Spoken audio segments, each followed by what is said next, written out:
Merci, Monsieur le Président.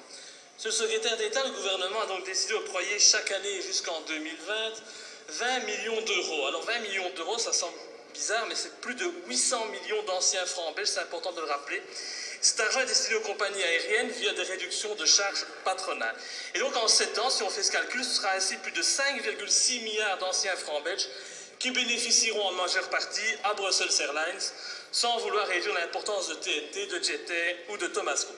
Et franchement, je crois que Bruxelles Airlines a vraiment énormément de chance. Et je ne doute pas que la présence à la tête de son conseil d'administration d'un homme comme Étienne d'Avignon, ministre d'État et ami proche du roi, n'y soit pas pour quelque chose. Un homme qui a multiplié les mandats et les postes importants tout au long de sa carrière, entre président de la table ronde des industriels européennes, la Société Générale de Belgique, de l'Union minière du Haut-Katanga, de la Compagnie maritime belge, vice-président d'Accor, Tractebel, Fortis, Umicore, Sibeka, allons-y, tant qu'on y est. Et M. d'Avignon est même cité dans l'assassinat de Lumumba, alors qu'il était à l'époque jeune diplomate au Congo. Donc cet homme fut de toutes les affaires et de tous les bons plans des différents gouvernements qui se sont succédés ces dernières années. Et j'espère sincèrement que ce n'est pas lui qui est à l'origine de cette décision que vous avez prise et qui est discriminatoire par rapport à tous les autres secteurs et professions en difficulté dans notre pays. Dois-je vous le rappeler, plus de 10 000 entreprises ont fait faillite en Belgique depuis le début de l'année, une augmentation de 5,73% par rapport à 2011. Vous semblez malheureusement l'oublier. En tant que défenseur de l'égalité entre tous les Belges, je ne comprends pas comment on peut décider d'aider une société en particulier et laisser toutes les autres sur le carreau. Alors moi, je voudrais que vous voyiez aussi que le secteur du transport routier est en crise, par exemple, à cause de la concurrence déloyale au sein de l'Union européenne. Je voudrais aussi que vous voyiez la détresse des cafetiers depuis cette fameuse loi votant l'interdiction de fumer dans les cafés. Je voudrais aussi que vous pensiez à ces milliers d'entrepreneurs, de ces chefs de PME, d'indépendants qui doivent mettre la clé sous le paillasson parce qu'ils doivent plier dans ce pays sous le poids des charges patronales qui sont les plus élevées d'Europe. Alors oui, c'est vrai, avec cette aide d'État déguisée, vous allez, je l'espère, c'est pas encore sûr, sauver le secteur de l'aviation belge. Mais il n'est pas juste de ne pas faire profiter toutes les entreprises des largesses que vous octroyez à votre ami d'Avignon. Et comme d'habitude, c'est selon vous soyez puissant ou misérable et on connaît le refrain. Donc maintenant, si vous voulez lever les suspicions de corruption ou de favoritisme, c'est assez simple. Il suffit de respecter le principe d'égalité entre tous les Belges et de réduire purement et simplement toutes les charges patronales en Belgique.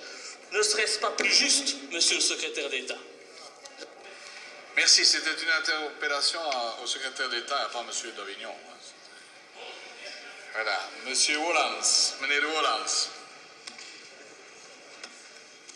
Chers amis, évidemment, j'aurais bien aimé pouvoir vous proposer sur cette vidéo la réponse du secrétaire d'État Melchior Wathelet à mes questions qui pointent directement du doigt la responsabilité de l'État dans une affaire quand même de corruption et de favoritisme vis-à-vis d'une entreprise très importante en Belgique qui a à sa tête un des hommes les plus puissants du pays.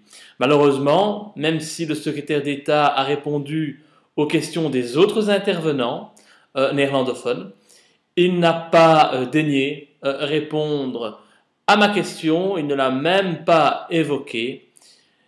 Et donc, je vous laisse découvrir la réponse, la réplique que je lui ai adressée.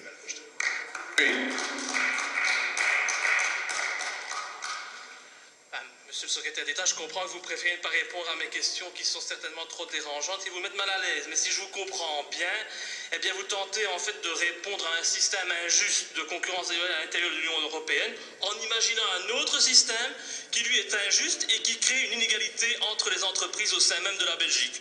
C'est votre choix.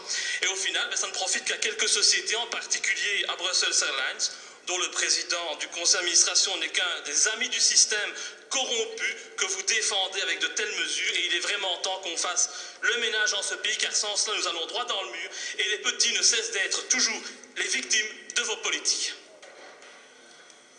Meneer Wolans.